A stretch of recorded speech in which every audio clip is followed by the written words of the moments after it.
Good morning, students.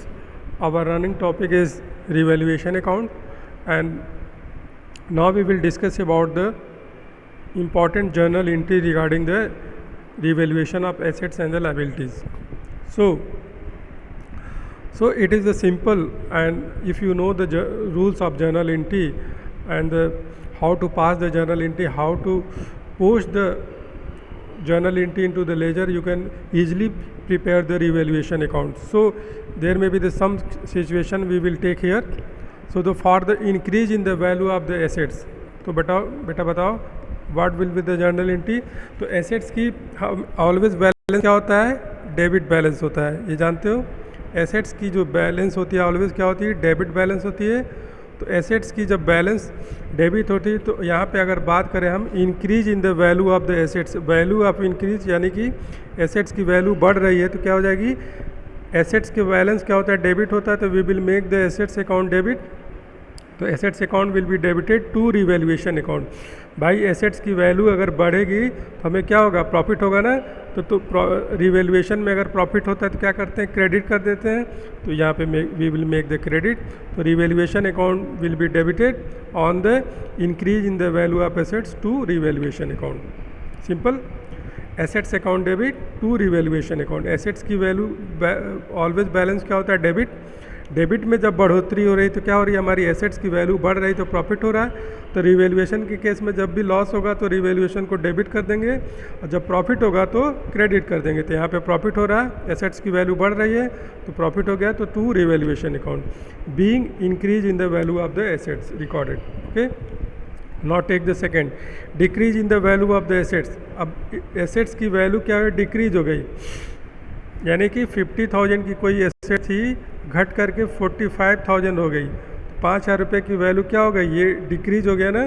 तो जो decrease हो गया क्या होगा, लॉस हो गया. तो we will make the revaluation account debit.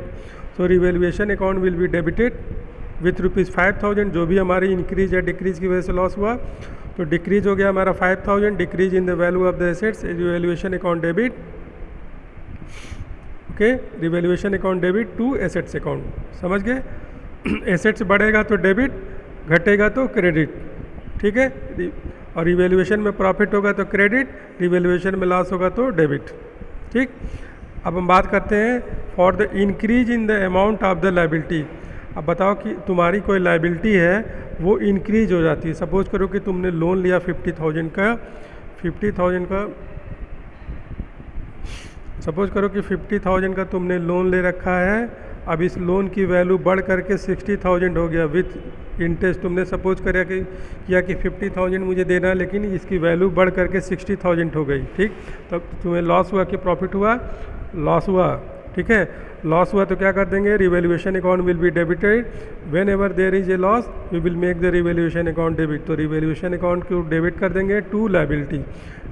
Liability बढ़ रही है, देखो लायबिलिटी का बैलेंस क्या होता है, क्रेडिट होता है. तो लायबिलिटी की वैल्यू को क्रेडिट कर दिया हमने. और रिवैल्यूएशन में लॉस हो रहा है तो लॉस को हमने क्या कर दिया, डेबिट कर दिया. ओके. और for the decrease in the value of the, अब सब जस्ट इसका अपोजिट कर लो. अगर हमारे क्या हो जा रहा है, decrease in the amount of the liability, liability हमारी क्या हो जा रही है, डिक्रीज हो जा रही है. तो लायबिलिटी हमारी डिक्रीज होने की वजह से क्या हो जाएगा, हमें प्रॉफिट हो जाएगा. तो revaluation account will be debited, sorry liability will be debited and to revaluation. क्योंकि हमें प्रॉफिट हो रहा है, लायबिलिटी भाई कम पे करनी पड़ेगी तो प्रॉफिट होगा ना. तो टू रिवैल्यूएशन अकाउंट. और लायबिलिटी क्या हो रही है, कम हो रही है. कम होने की वजह से क्या कर देंगे, लायबिलिटी अकाउंट डेबिट कर देंगे.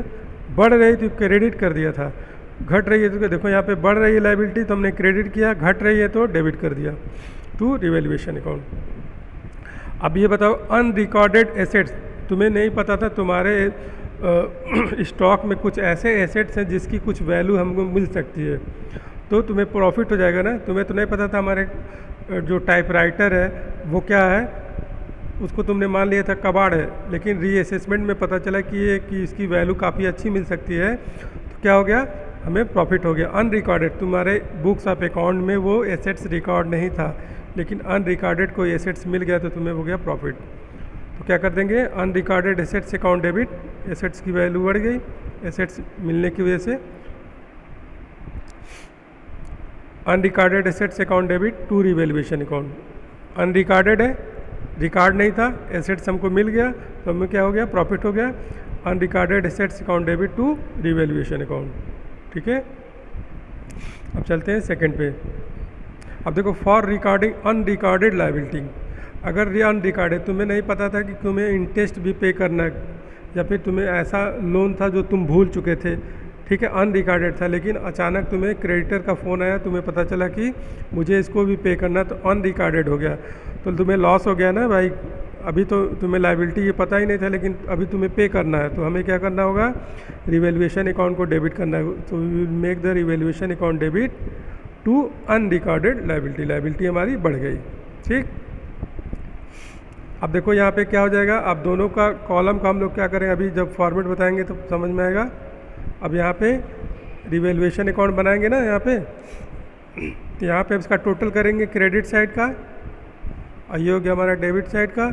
रिवैल्यूएशन अकाउंट का अगर क्रेडिट साइड ज़्यादा है तो हमें क्या हो जाएगा, प्रॉफिट हो जाएगा यहाँ पे, ठीक है।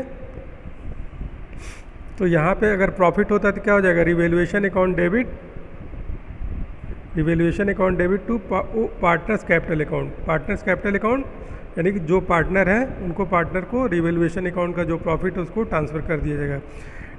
देखो when the credit side exceed the debit side, profit हो जाएगा, और when the debit side exceed the credit side we will make the loss. तो क्या हो जाएगा, पार्टनर्स कैपिटल लॉस हो गया, तो भाई पार्टनर्स को कुछ मिलने वाला तो है नहीं, partners capital account will be debited to revaluation, यानी कि इस लॉस को हम लोग पार्टनर्स कैपिटल अकाउंट में ट्रांसफ़र कर रहे हैं, okay.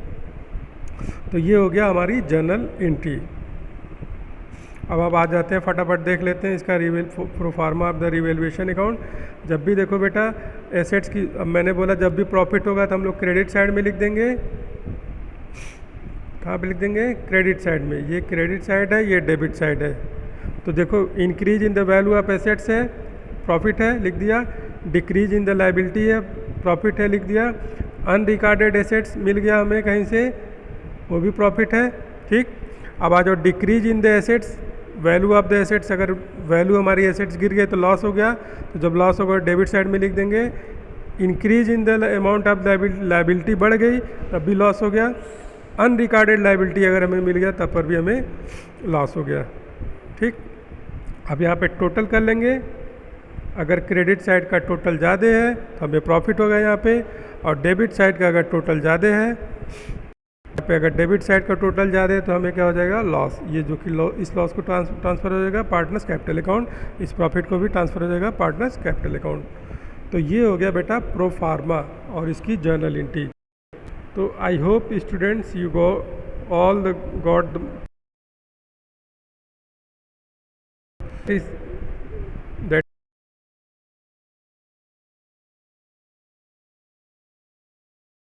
that is based on the revaluation account.